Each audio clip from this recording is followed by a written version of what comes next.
ربما يفاجئك الأمر إذا علمت أن سد النهضة مرعب دول حوض النيل مبني داخل أرض سودانية أو كانت للسودان، وربما يفاجئك أكثر لو علمت أنها كانت أرضاً مصرية.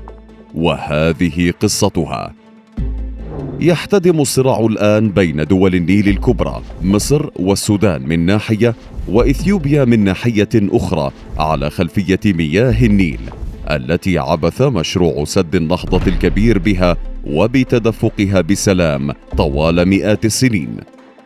هذا الجرح الجديد في العلاقات بين بلاد النيل أعاد فتح جروح قديمة كانت قيد النسيان، لعل أهمها تلك القصة المتعلقة بإقليم يدعى بالسودان باسم برتا، وفي إثيوبيا يدعى باسم بني شنغول.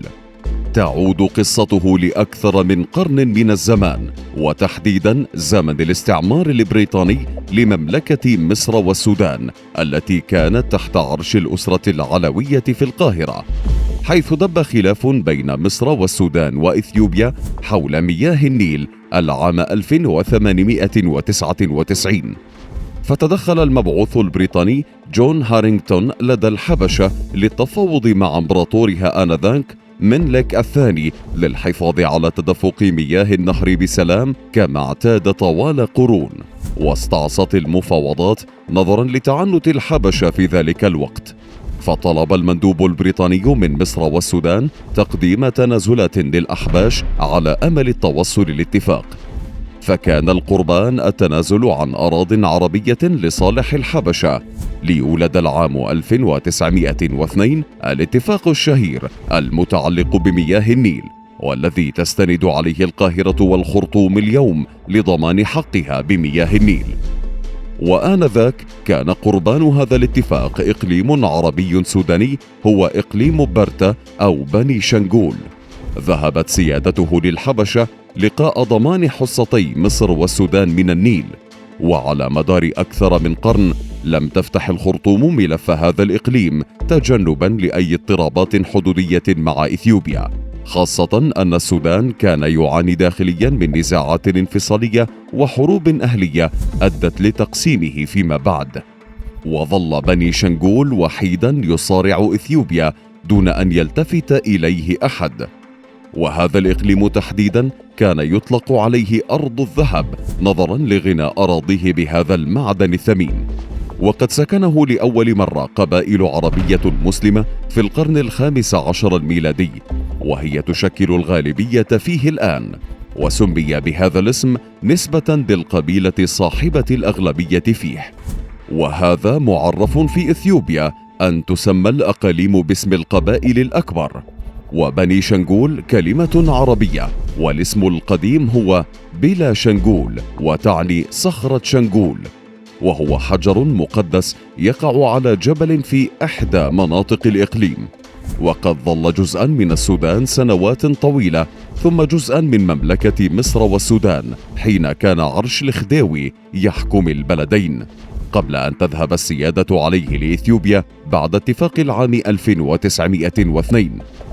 وبحكم كون الإقليم بغالبية مسلمة وعربية واللغة العربية هي السائدة فيه، رفض سكانه الخضوع لإثيوبيا، وظلوا عقودا من الزمن يشهرون السلاح بوجه أديس أبابا، وأبرز مطالبهم هي العودة للسودان أو الحكم الذاتي الذي يضمن لهم الاستقلال بحكم أرضهم. وعلى هذا تأسست الحركة الشعبية لتحرير بني شنغول أواخر ثمانينيات القرن العشرين، والتي خاضت حروبا دامية ضد أديس أبابا قبل التوصل لاتفاقات تهدئة وسلام ضمنت حكما ذاتيا لأهل الإقليم على الإقليم، وصولا لعصر سد النهضة الذي اختير الإقليم كحضن له، حيث شرعت إثيوبيا ببناء السد العظيم على أراضي الإقليم الغنية، وهو أمر أعاد الخلاف القديم المتجدد مع دول المصب في السودان ومصر، لتعود المفاوضات بين الأطراف والتي لم تسمن ولم تغن من جوع، حيث تتعنت إثيوبيا متمسكة بما تراه حقها لإنشاء السد، في حين ترفض كل من القاهرة والخرطوم أي مساس بحصصها من مياه النيل. ومؤخرا خرج اسم الإقليم للواجهة بعد اندلاع اشتباكات بين سكان الإقليم المسلمين والأقليات التي جاءت أديس أبابا لمؤازرتها، واضطربت المنطقة المحيطة بالسد، فسارعت الحكومة الإثيوبية لاتهام السودان بزعزعة استقرار الإقليم، لتخرج أصوات سودانية تتحدث عن امتلاكها لبني شنغول، ليحدث الإشكال القانوني الذي لن يخدم أحدا ربما، حيث اتفاقية العام 1902 هي ما تضمن لإثيوبيا سيادتها على الإقليم، وهي أيضا ما تضمن عدم المساس بحصص السودان ومصر في مياه النيل. ونقد هذه الاتفاقية يعني عودة الإقليم للسودان، ولكنه يعني أيضا حق إثيوبيا التصرف والتحكم بمياه النيل، وهذا ليس بصالح أي طرف. فلا إثيوبيا ستتنازل عن بني شنغول، ولا السودان ومصر ستقبل ترك مياه النيل، لتصبح بذلك اتفاقية العام 1902 هي الضمان الوحيد لاستقرار المنطقة. وفي حال تعنت أديس أبابا فمن حق الخرطوم فتح ملف بني شنغول، لكن لا أحد يريد ورقة رآها البعض سلاحا قد تخدم الأطراف المتضررة من السد لثني إثيوبيا عن خططها، لكنها لن تجدي نفعا حتى الآن، سيما مع عزم إثيوبيا القيام بالتعبئة الثانية للسد في ظل تهديدات مصر والسودان لها، ملف قد يكون الأعقد في الوقت الحالي والذي يهدد الاستقرار في إفريقيا، خاصة أنه بدأ يكبر ككرة الثلج المتدحرجة كلما طال عليه الأمد، وهو ما دفع المجتمع الدولي للتحرك على أمل إيقاف تفجر الأوضاع التي قد تسفر عما هو أكبر من تصريحات كلامية وفتح ملفات الماضي وتهديدات هنا وهناك. وهسه امس بيتكلموا بيقولوا الاراضي دي ما سودانيه، وبيتكلموا بيقولوا السودان مش دخل في اراضيون. الارض دي سودانيه، شاء من شاء وابى من ابى، الارض دي سودانيه رغم ان في كل زول.